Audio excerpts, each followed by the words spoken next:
question was, how do you reconnect with music after falling into a rut? Ooh, that's a good one. It is, yeah. I thought it was a good question, but I was thinking like that's quite tough. Before sometimes your brain needs to warm up a minute, and like, Yeah. I feel like that's one that I need a warm up for. Well, I guess it's so. At least for me, when I fall into a rut, I like to disconnect from music actually entirely. Take a step way back to kind of gain perspective. Because sometimes when I feel like I'm getting in a rut is maybe I can't see the forest through the trees. I'm too immersed. I'm trying too hard. Maybe, trying to force something out. And usually if I'm in a rut, I try to take a step back, go do something else, like ride my bike, take a couple days off for a week, whatever it is I need. And then that kind of space allows me to physically and mentally breathe so I can gain perspective on life and things, and then come back refreshed and ready to resume. So. Yeah, that makes it. Sometimes I think space is. It's. I have a weird. I never know. I'm a bit mentally kind of torn between these two ideas. Where one, I love having space when I feel like I need it, but I feel like actually sometimes sometimes you need to work through it a bit. I find because I feel like I always get nervous about the idea of relying on spur of the moment creativity. Because then you never know, that spur of the moment might not happen for 3 years or 4 or 5 years. It could happen next week, So I never know how much, because I like to give myself space with writing music and stuff. But sometimes I worry that like if I give myself too much space, my brain will just sort of just go somewhere else. And that's is that ever a worry for you, or is that just a me thing? I mean, yes and no, I guess. I guess to add to that, I do feel like creativity is like a muscle in a sense, where the more that you work at it, the more you exercise it, the better you get at it, and the more you learn how to how your creative process works. So sometimes even if you just try to put pen to paper, and even if nothing really comes out, you might learn something from that experience of your creative process and how you can apply that next time to make things better. And I mean, spur of the moment creativity is my favorite, because that's always the best, when it just kind of happens and you're just there and you're able to extract the idea. But it don't always work that way. So sometimes you just got to show up and see what happens. Yeah, I've asked a couple of people this, and I'm waiting for someone else to say that this happens to them as well, because I feel like I'm the only person so far that I know that does this, where if you write a really cool idea, and then I don't know what happens, but my brain gets like overexcited, and I have to like put the guitar down, and I have to just be like, take a step. I don't know why, because I get a bit like adrenaline pumping, kind of, not quite like that, but like, yeah, I don't know if that's just a me thing. Like, it seems that everyone else is able to just go, yeah, cool idea, let's write some more. Whereas I'm like, oh, that was really good, I need 5 minutes. Like, I don't know if that's just me. Like, I'll just end up playing it on repeat, and I don't actually do anything productive beyond writing that one cool thing. No, I mean, I get it, because sometimes if I'll write something and I'll just kind of listen to it or play it back a while and be like, oh wow, that's sick. And then before you know it, an hour or two has gone by. Yeah. And then you're like, shit, where was I going with this? Yeah, I think I that excitement, kind of that initial excitement after writing an idea, I think is quite a unique feeling. But what was the last thing you wrote that gave you that kind of like real buzz? Like, whoa, like I'm really happy with that. Well, I guess and I guess this is a good plug for the band too. We have a new song coming out June 17th. We actually just officially announced our new singer Travis a few hours ago. Awesome. Today. And the song's called Psalm of Agony, and that was the last time that I felt really, really excited about a riff and an entire song. And this is a big one for us too, because we even now. And I'm really excited for the song. We were playing it in Europe over there too. That was probably, I'm very excited for this one, for people to be able to hear the next evolution in this band. Yeah, I'm sure I heard it in amongst all of the bodies being thrown at me in the mosh pit. Yes, like, yes, you did. There was one song where I couldn't. I went back to try and find it, but I couldn't find it exactly. And I'm going to describe it so poorly to you now, and ask you. But this is going to be a bit like when you're describing a metal song. It's a bit like it's like the breakdown. I mean, the heavy bit, the part where the drums went really fast. Yeah. Well, actually, ironically, it's a part where like there was just complete dead space for a second. Like it was total heavy, and then there was like I can't describe it, but either way, was there an acoustic part? Was there acoustic guitar? Oh, and like a Dire Straits Santana solo in it. Oh, I don't know. Because that's a new song. And then the other part where we have dead silence is in Reanimate Disintegrate. There's like a chill section in the middle where it's like a creepy clean guitar and creepy vocals. Oh, it was a really heavy. It was a definite heavy part, but like there was but I just remember looking over at my bandmates, and as that happened, they both looked at each other and went like they did the proper like Gurn face, nice. Which is just great to see. But how did the shows in Europe compare to like the US side of things? They're great. I mean, it's funny because it's like I feel like at least in our like realm of music, we get more or less the same kind of crowd. It's like the deathcore realm seems to transfer well, from the States to over there. It's not like we're playing like symphonic death metal, which is way better in Europe than it does in the States, or anything like that. But it's funny because it's like kind of it's a similar vibe, but obviously like the languages and accents are different. So I don't know, it all kind of like it feels the same to me. It always feels like home and the same to me, like, but in a good way. It's just people speak a different language or they talk differently or something like that. But yeah, it's I always love coming over there because it's a similar vibe but obviously different. And yeah, it's always great fun. Yeah, man. And is I was kind of I always do a bit of like research and just looking through your Instagram, and that is most of the research, I'll be honest, because that seems to be the easiest way to find what people are about nowadays. That's how you do it these days. Yeah.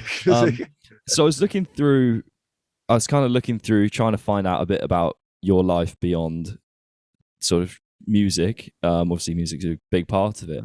And is it that where you are now, do you live out of your trailer where you're doing all your production and everything? Is this like home? Yeah, that's awesome. It's been my home for over 4 years now. I'm inside it now. I can give you like a little virtual tour. So there's kitchen. I don't know how far my webcam's gonna stretch out here, but like studio space over here. That's awesome, man. There's guitars. There's my dog sleeping. And that's it. Yeah. And this has been home for four years and some change. I've been traveling, doing like the quote unquote nomad thing for better part of 5.5 years. What was it that sort of prompted that sort of decision to move away from just like the generic, apartment block, whatever kind of living style? Yeah. So I grew up in Pittsburgh, Pennsylvania, East Coast, Midwest part of the United States. And I moved to Taos, New Mexico. It's this very tiny, happy mountain town, northern New Mexico, to build these houses called earthships. They're like off-grid sustainable housing structures because I had a general interest in that kind of building and construction. And I'd never like really camped like long-term or like really been out west at all, really. I pretty much stayed home, for most of my life, except for vacations. And I just fell in love like with the desert, and I had some friends out there that were living out of their Subarus and Toyotas, dirt bagging as we call it out here. And I was like, whoa, that's like really, really cool. I want to do that now. And so I had a Subaru Forester, so I like built like a little bed in it and had all my camp gear and all my clothes and everything I needed, and lived out of that for like 5 months in New Mexico and California, and just totally fell in love with the lifestyle. And kind of like once you get rid of everything that you have in a house, and you realize that you don't need any of it, really, at least for me. Some people need larger things depending on what you do in life. If you're a drummer, unfortunately you need a house or a place to play your drums. I can't fit a drum set in here. You pick the right instrument. Yeah. But yeah. I mean, for anyone, you'll like, once you get rid of everything that you have and you are just down to your bare necessities, you'll quickly realize that you don't really need much more than that. and I just found beauty and love the simplification of things. I like being able to travel, like, whenever I wanted, or if I just wanted to pick up and go, I could. Fortunately, in America, it's very easy to do that out west because there's so much public land and space and stuff like that, and just open land in general. And so I did that for a bit, moved back home for a little bit, and then built this trailer rig because I wanted, to build a studio and have a little more space for everything that I needed. I wish I didn't need this much space in this big old heavy trailer, but this is like the minimum that I need to do what I do in life. And yeah, I love it. And there's no real plans on going back to like a normal life, quote unquote normal life. This is normal for me, by now, but no plans on going back to like a standard house or apartment anytime soon. No, I think it's awesome because it's like I'm currently sat here. I moved into this flat maybe like 6 months ago, and I've been kind of kitting it out with like all the things that I like and trying to, thinking like, I'm thinking like, what chair do I want it there, or what like, what things do I want in my kitchen, and like I like it because it becomes a bit of an extension of your personality to some extent. Yes, but equally, I'm just thinking like, I what is funny because it's always kind of a funny coincidence because when I was thinking about this, I was like, how much do I need that chair there though? Like as much as I want it there, it's a bit of an irrelevant. I don't know why I picked the chair. It's just anything in the flat beyond the musical things I'm doing. I kind of think like, why do I need that? Like, is it that I need it, or do I want it? I mean, in theory, it doesn't need to be there. I'm not going to sit on it probably. I just want it for like decoration. And I kind of think like it doesn't serve any. It's like, for example, I can see you've got some things up on the wall that look like they sort of part of something for like what they call like souvenirs and the souvenirs and trinkets and mementos. Everything that's in here is I've like just picked up over travels in life. So, yeah. And I see the importance of that, but like I do kind of sometimes think like life would be a lot simpler if I didn't have this phone or even the laptop. Well, there's some great things because I wouldn't be able to talk to you without the laptop, for example. But I do think there's a real calling, and I think some people maybe don't even know that they need it. A calling for like a simplification in life, like you said. Have you found that's affected your kind of how you? So this is a bit of a. I feel like I'm kind of derailing this a bit myself, which which is not great given I'm the one kind of hosting this. But I found that like my phone and technology and everything, it feels like it's infiltrated my brain a little bit. I pick up my phone more than I really would like to, and there are things that I do around the house, like I think little things that you just do that you don't need to do, and I feel like a lot of things have invaded my mental processes.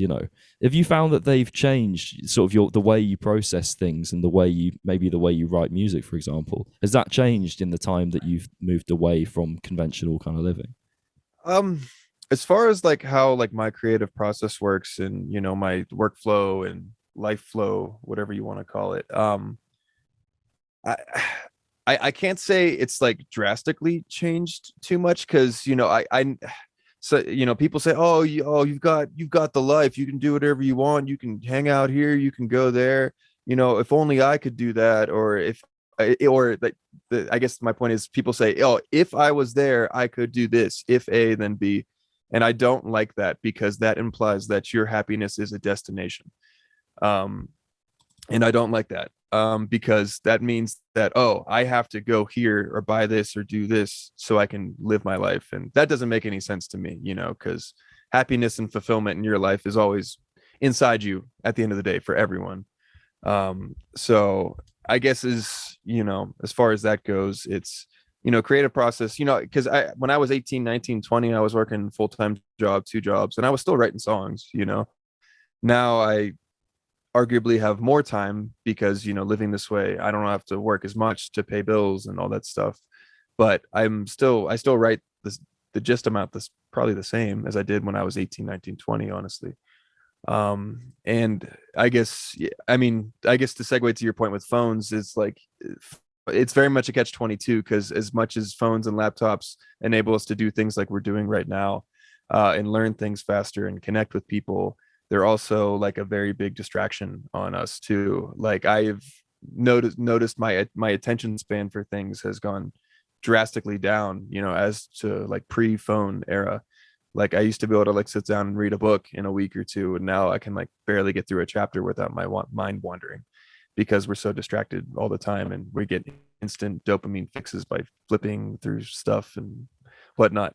But I guess it's more so like being, I guess you got to be aware of that stuff, because that stuff's very important too, because you know, technology and humans, we're always going to evolve and try to be smarter. I guess I don't know if we are getting smarter, but you know, technology advancements are part of life and allows us to do things more efficiently and faster and better, but it also comes with, there's a lot of caveats too. And you know, I feel like you just got to be aware of that and try to just be present where you are and be mindful of how things are affecting you, for better and for worse. Yeah, I think the importance of being present is something that we're not very good at realizing nowadays. Like I know so many people, and I can definitely throw myself into this sort of bracket, where, like you said, you place happiness outside of yourself, and ultimately a lot of the time outside of your control. You know, Right. and it's like, so for me, like the goal, you know, the career goal is like, if I could headline Download Festival, you know, that's like the dream. It's not just like, there are obviously there are plenty of other things I want to do, but you know, Download Festival in the UK, like this is sort of the big yeah. I never know how sort of well I know it would be known of, I guess, but yeah, so that, to me, that would be like the dream, you know. But I'm starting to try and do is place emphasis on becoming a better person through music and doing this podcast and all sorts of things. But music as a whole, you know, is kind of my sort of pursuit, and trying to just better that every day and then see where I end up, kind of thing. Like, you know, put all my time and effort in the most healthy way possible into it. Just see great. where I end up, you know. Yeah, I mean, because you know, all we can do is just try to be the best versions of ourselves, you know. Comparing one to another, someone else, is, you know, that's just like, it's always a path to frustration. And you know, frustration, I guess, because it's like, oh, he's here but I'm here, but you know, they had different paths, and not everyone can download or headline Download Fest, because you know, if everyone could, then everyone would be doing it, right? Not everyone can be Slayer, because like, you know, that was them, and this person's life is on this trajectory. But yeah, as like, I guess as long as we're all just doing the best we can with where we are, that's all that really matters, right? Just becoming content and happy with that. Yeah, I've chatted to a lot of people on this podcast where even to me, even I've been guilty of this, looking at their Instagram, it normally is Instagram, and thinking, God, their life's really cool. Like, you know, and then I chat to them on the podcast and I realize, yes, it's really cool. They're doing some really cool things, but like, we'll talk about like self-doubt or, you know, sort of like career troubles, personal troubles, anything. And you realize that like those things don't always, more often than not, don't go away as a direct result of all this success, you know. And I always find it ironic when I see like motivational videos, sort of quote unquote, and it'll always be about, you know, getting up earlier than the next guy. It's like, well, why are you even thinking about the next guy, you know? Right. Yeah, because why are you comparing yourself to the next guy? Yeah. And it's I mean, social media, it's great, but at the end of the day, it's all it is a highlight reel for everyone's life, you know, because people generally only post the good things. I mean, yeah, if you know, your dog dies or your mom dies or something like that, but like, it's generally 99% of the time it's a highlight reel. And you know, if you're just seeing someone's highlights, it's very easy to perceive like, oh, their life must be so great, you know. But you know, everyone still gets depressed, everyone still has troubles, you know. There's always, you know, it's never that easy, you know. And that's, people say, oh, I wish I could live your life, I'd be so much happier. It's like, well, no, like, I still get depressed, I still get bummed out there, I still deal with life tragedies just like you and that guy and everyone else, you know. It's just I don't know, I guess more awareness of, you know, how things really are versus what the highlight reel tells you, I guess.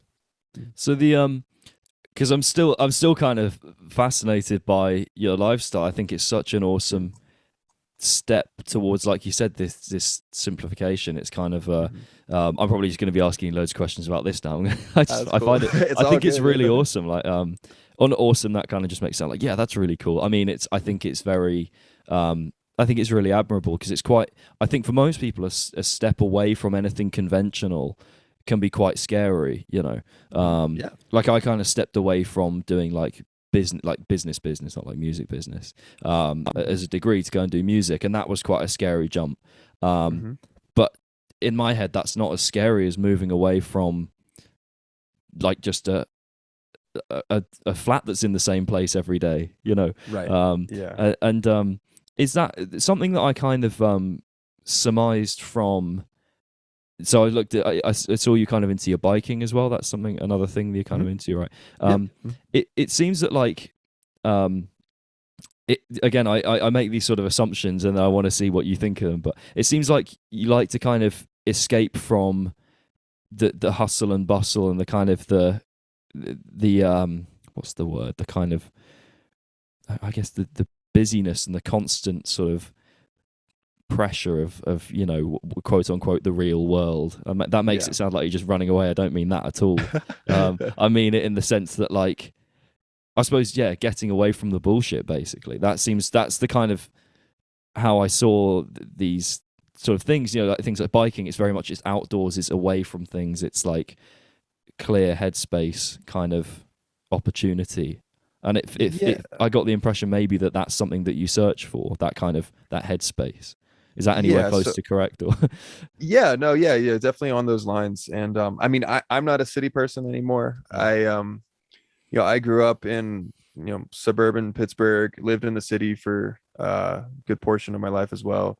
And, you know, everyone has a time and place for where they need to be in life too, you know.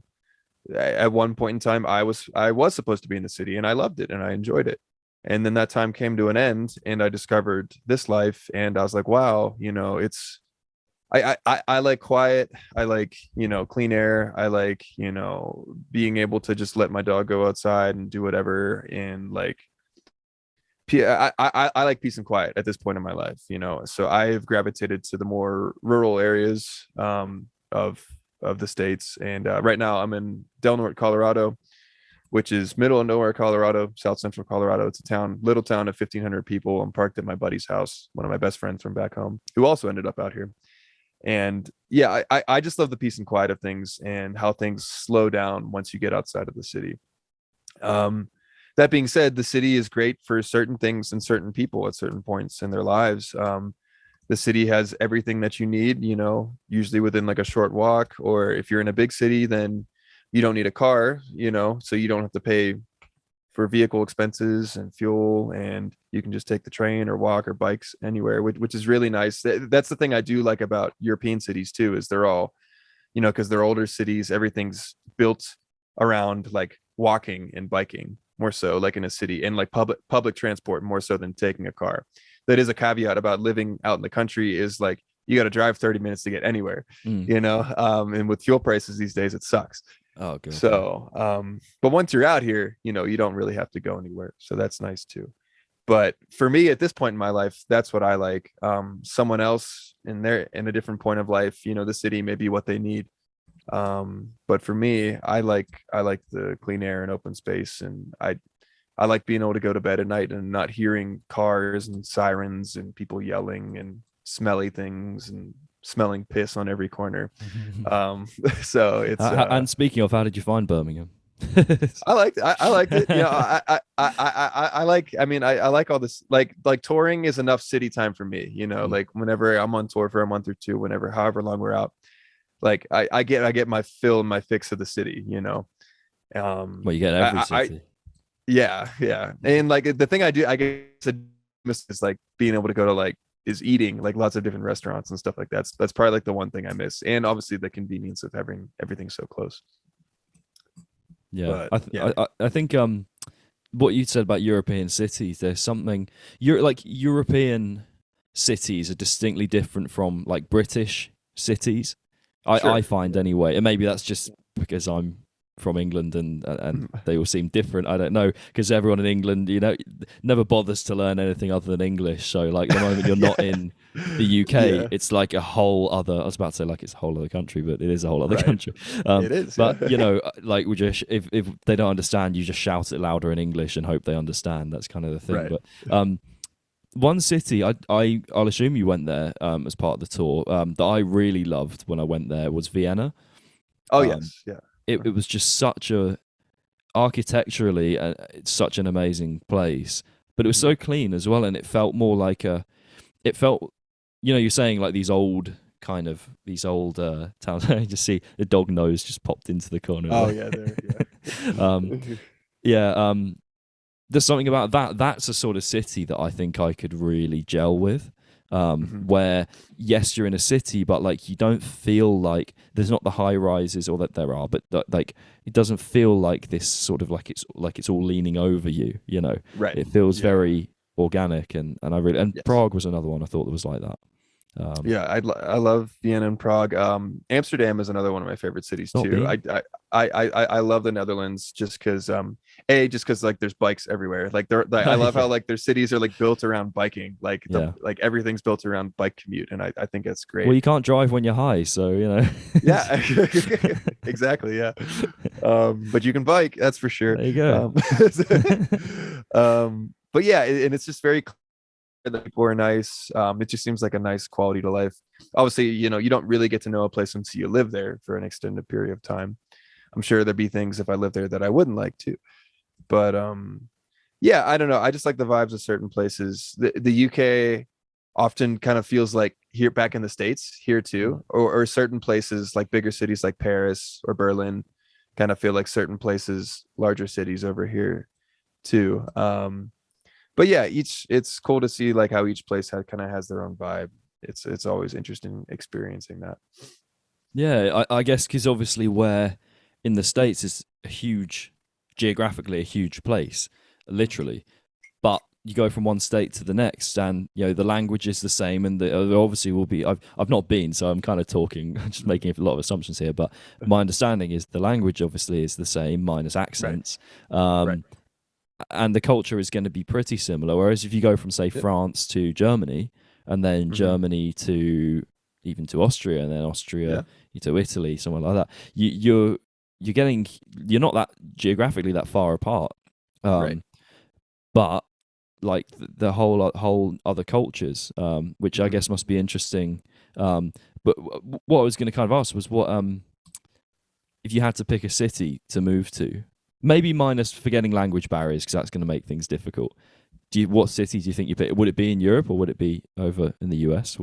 I don't know.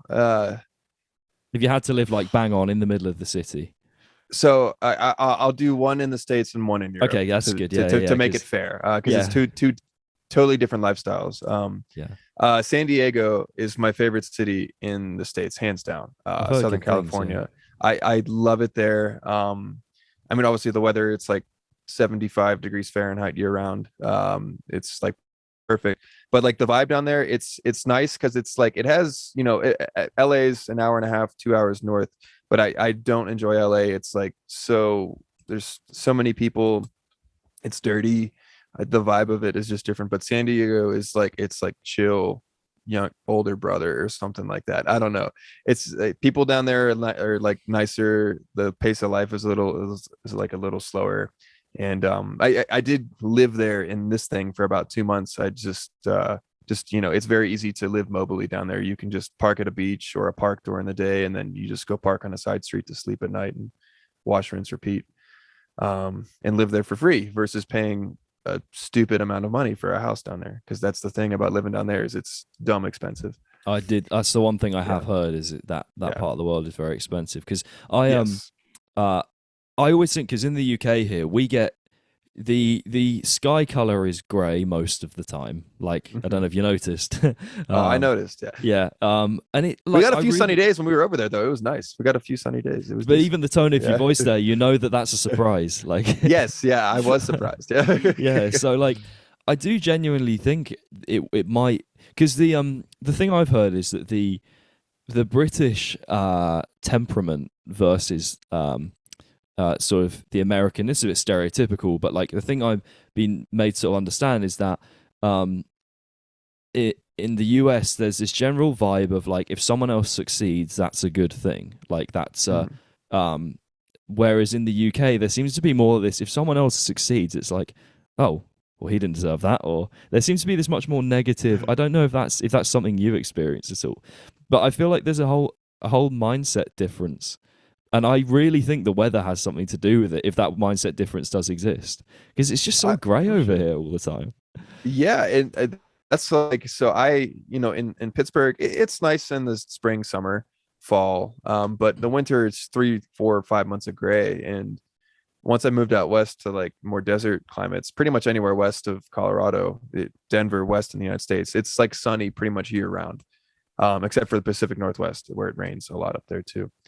But yeah, having sun every day is really, for me, I really enjoy it. It just feels nice, walking outside and the sun, the sun's going to greet you almost every day. And I also need it because I rely on solar power to power my rig.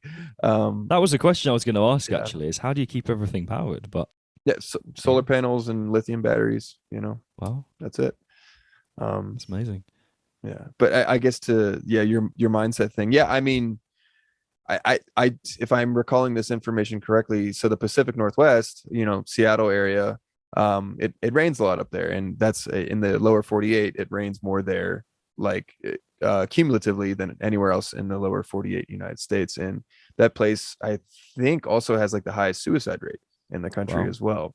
So that could be a direct correlation there. And people generally, I've noticed, do seem to be a bit more chipper when there's more sun, because the sun's nice. It's giving you vitamin D. It's good. Sun is good for you.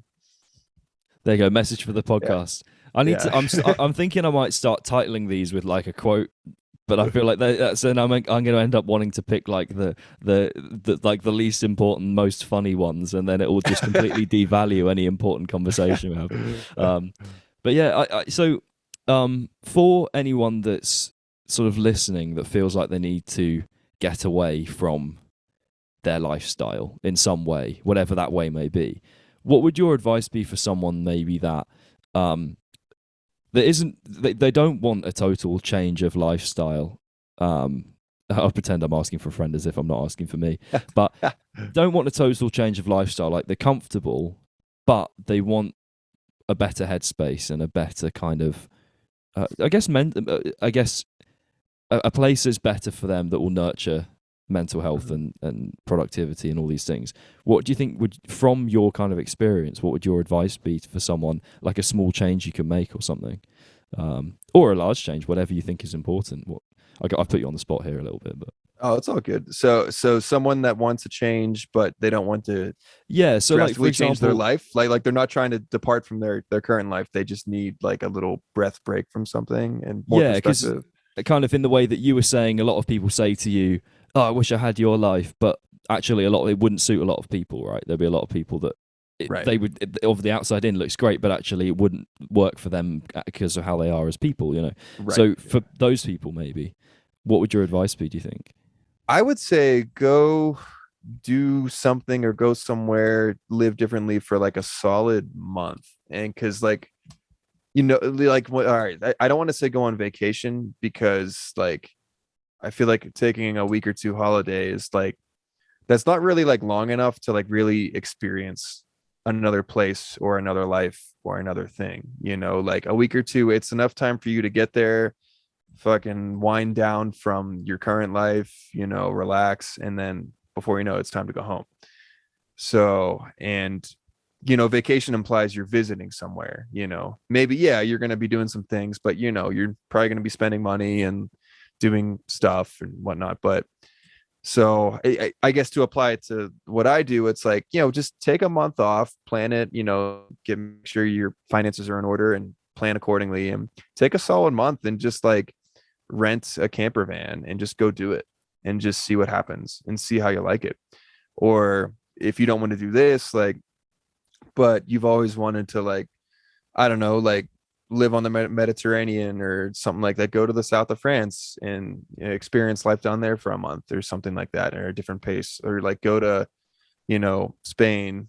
I don't know. I'm just rattling off places that I've been and spent extended times in, that's different from city life. And or if you're into biking, go take a bike tour of like Europe if you're over there, or somewhere else. Like to take a solid month off to just completely detach from your life, not with a full intention of detaching from your life permanently, but just a month is like enough time to really gain perspective and see, where you are. Like a week is not long enough, 2 weeks not long enough, a month to a season, 1 to 3 months is really like proper, and the proper amount of time to like really gauge like where you're at and what you want, and get a decent perspective on where you are in the world.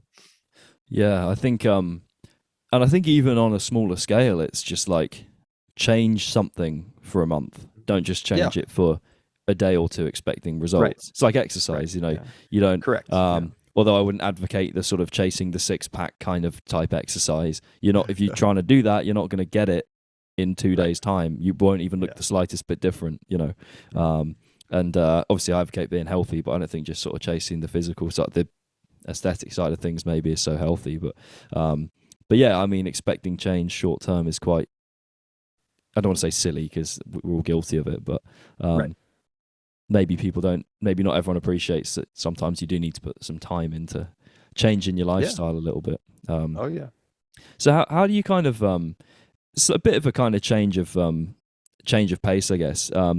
But you, as far as I understand it, you back onto the kind of the more music side of things, you are quite a self-sufficient band, in that you record all of your, and do you also produce all of your own music? Is that right? Mm-hmm.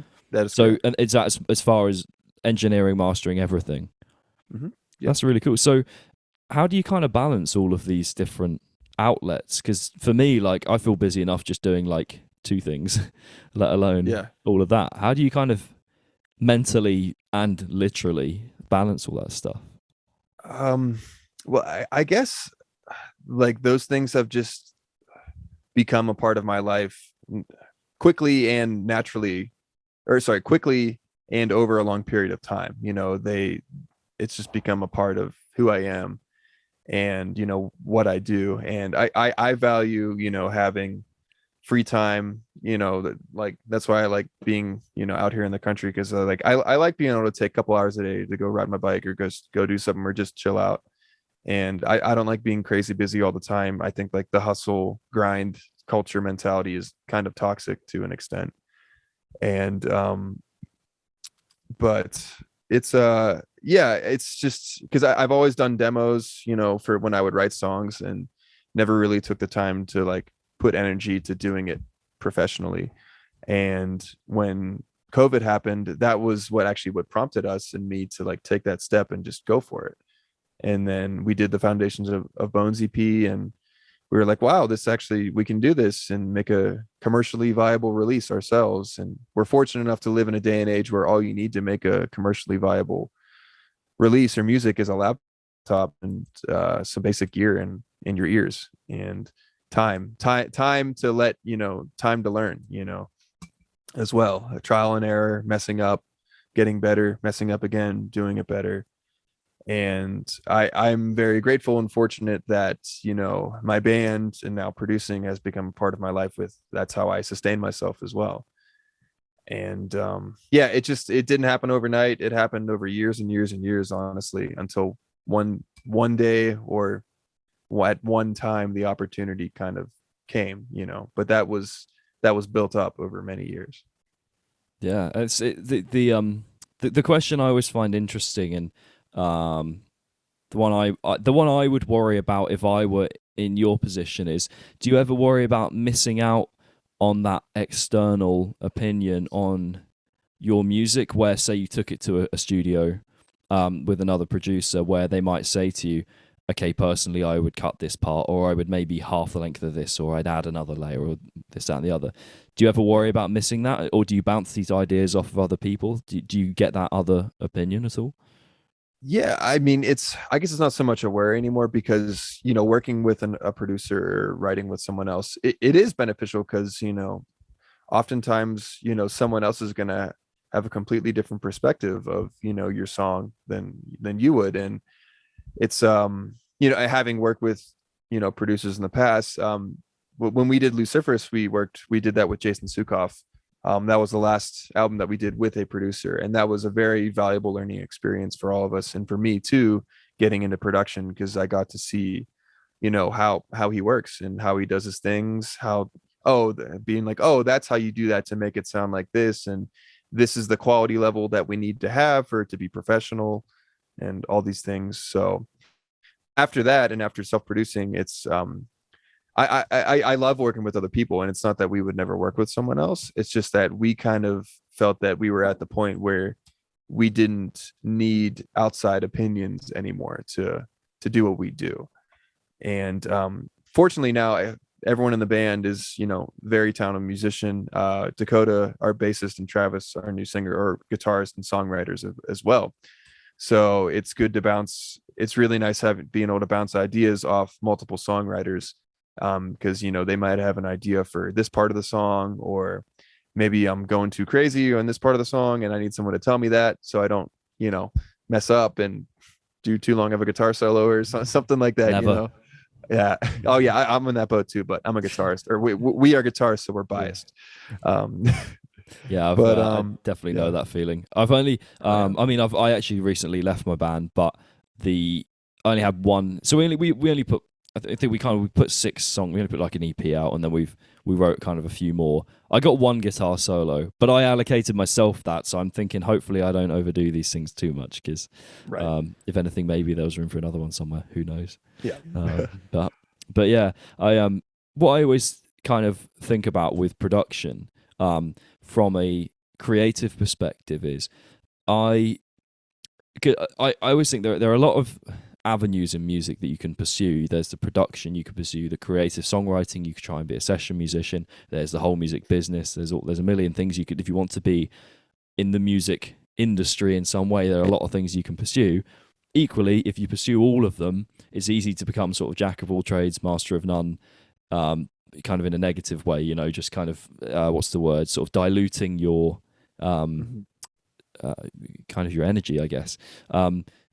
How do you balance that? Because I think I worry about when I'm demoing stuff, I always kind of think, oh, wouldn't it be great if I could produce all of this, like myself?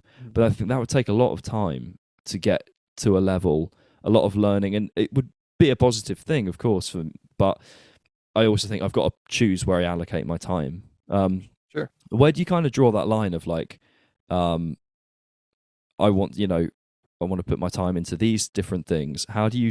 Is there an active decision making process there, or is it kind of just doing what you feel like you need to do to be where you are? Yeah, I think it's the latter. Yeah. I mean, yeah, there of course is a time and place for certain types of things and work. There's a time where, all right, I need to be in producer mode and get these mixes done. And then there's times where I'm in artist writing mode, where, I don't want to produce anything, because then that detracts from my creativity.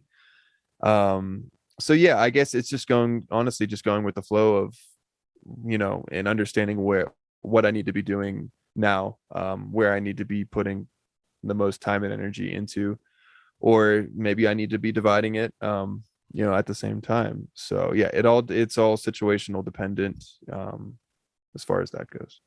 Yeah, I find, funny enough, going right back to the first question of how to get out of a rut, sometimes applying your skills elsewhere is the thing to do. But what's kind of the biggest challenge you faced production wise? Because I'm assuming you started out more on the playing the guitar, writing song side of things than the production. Is that from what you said anyway?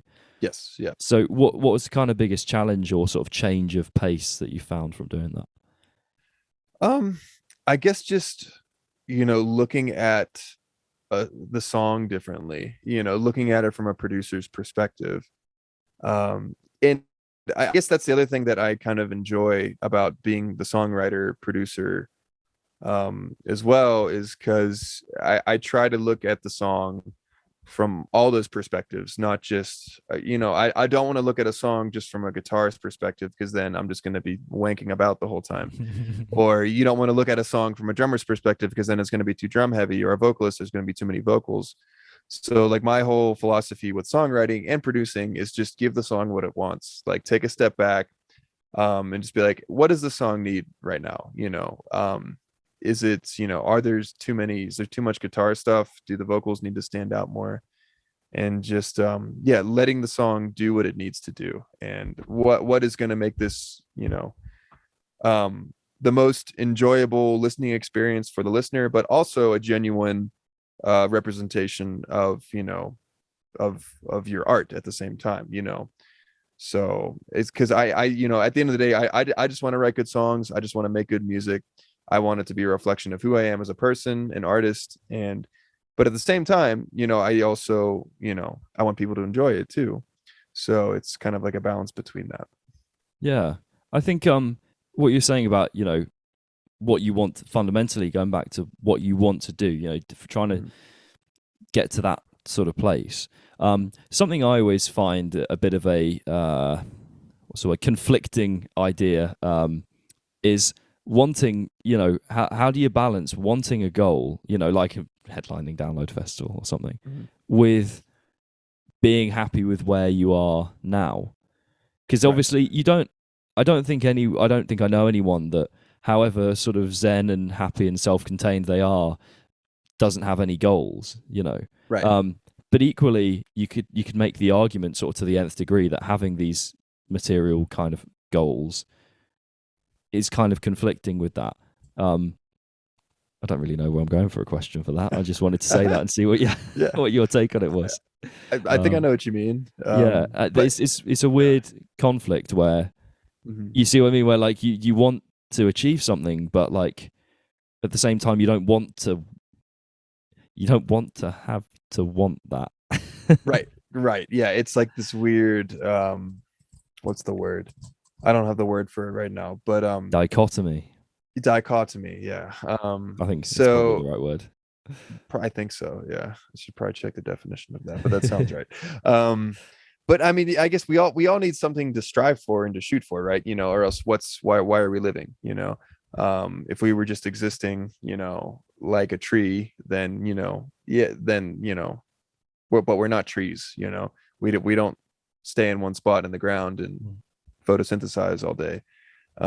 You don't? But no, we don't. Believe it or not. But yeah, it's good to have like what's that? It's that old post. I don't know if you guys have it over there, but there was this poster that was in every elementary school in America. It said like shoot for the moon, even if you miss, you'll land amongst the stars, or something like that. Yeah. And as corny as that is, I think it's like, wow, that's like pretty cool and kind of true at the same time. But like realizing like the journey of shooting for the moon, not like the goal of shooting for the moon. It's more so about the journey of shooting for the journey of the shooting, of not getting to the moon, because not everyone's going to get to the moon being like headlining Download Fest. Not everyone's going to do it. And like, one has to accept that. But like, once you accept that, it's like, okay, I'm doing the best that I can on my journey to wherever it is I'm going to land. Wherever it is I land, at least, if you're going there with like integrity and compassion and, being genuine about it, well, at least you did the best you could.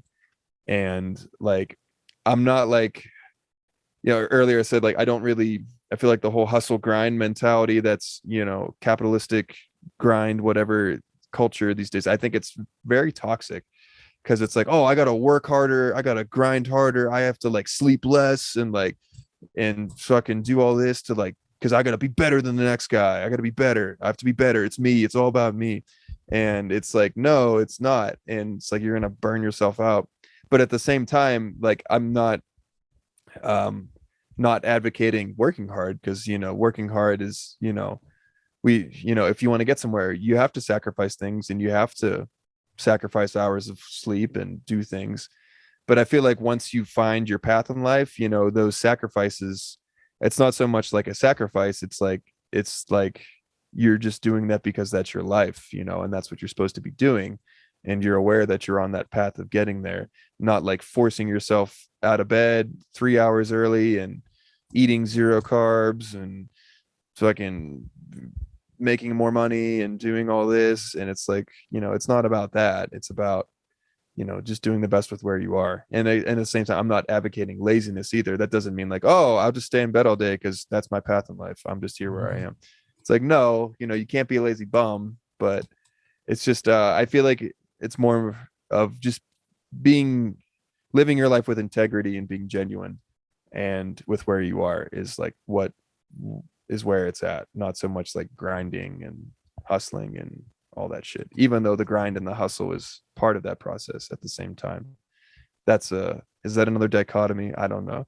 It's like it's one of those things. So yeah, I think it's a really good and sort of fundamental thing, I think, to kind of wrap up on, because it's quite that I think is the main message I've got from what you've said about your experiences just with life, I guess, and as a musician. So finding that balance between grinding, but it's the whole again the sort of high school poster,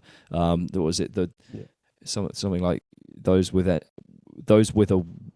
why can sort of endure any how, like if you know why you're doing it, it's another kind of corny, I don't know who coined that term, but one last very short question: how does the dog deal with heavy music in the small contained space?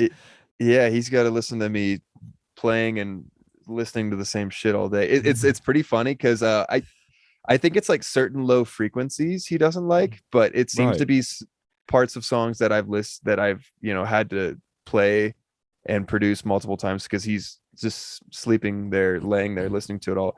But when there's certain low frequencies, he'll start to be like, or like he'll like make a complaining noise, especially if it's a song that I've been working on for a while. So I feel like that's him being like, dude, come on, I've heard this like 1,000 times. The mix sucks, you suck. Or he's like, it's the mix is fine. Why are you revisiting this again? Come on, man, like let it go. But something I heard recently that made me laugh was that if you notice, like throughout the day, for no reason at all, dogs will just occasionally sigh. They'll just go, yeah. And it's like, maybe we need to do that more. Just you don't need a reason. Just like because dogs have got the idea. They seem to know what's going on. So now I need to pressure you for a question for. Oh shit, that's right. For the next person. It doesn't have to be. I don't want to say it doesn't have to be a great question. It can be what. But point being, you can ask them whatever. I've had pizza topping questions, or have you ever peed at the pool? Have you ever all of these kind? Like it can be whatever. So, or what might be easier, could start with if you could recommend an artist that people should be showing some love to, big or small, just someone that deserves a bit of love for whatever reason. Sure. I will say a band. I'll make it two. Great American Ghosts and Sentinels, which are two of the bands that we were on tour with in Europe. Fantastic bands and fantastic people. And we're on tour with them on our headliner in the States in the summer. So I would highly encourage everyone to check those bands out because they're phenomenal bands and they're great bands live as well. So that's what I would say for that. I can second that. Yeah. Yeah. And then as far as a question to ask people, whoever asked that one to me, that was a good one. I don't know if I can come up with anything deep and thoughtful. Doesn't have to be. That. Well, if anything, sometimes the less deep ones make it easier for me to start the conversation. Because sometimes starting on a heavy question can be quite tricky. It can be good. Yeah. It depends who, equally, if I ask them some bullshit question, they might be thinking, I thought this was a serious podcast. Yeah. So it's okay. All right. This is all right. Silly, but all right. You can drop me in it if you want. Okay. All right. What is your spirit animal and why? Okay, that's a good one. Yeah, I like that. Yeah. It's a window into the person. A little hippy dippy, but whatever. What I really need to do is start getting people to answer their own questions as well. Just like, you thought that was a good question? What's yours? Yeah. So awesome. Okay. Well, thank you for that. I really appreciate it. And I hope that was a cool insight into your life for people and a bit of hopefully open some people's minds about things, because I think there's room for that. So thank you. Yeah, thank you for having me, Joe. Appreciate it.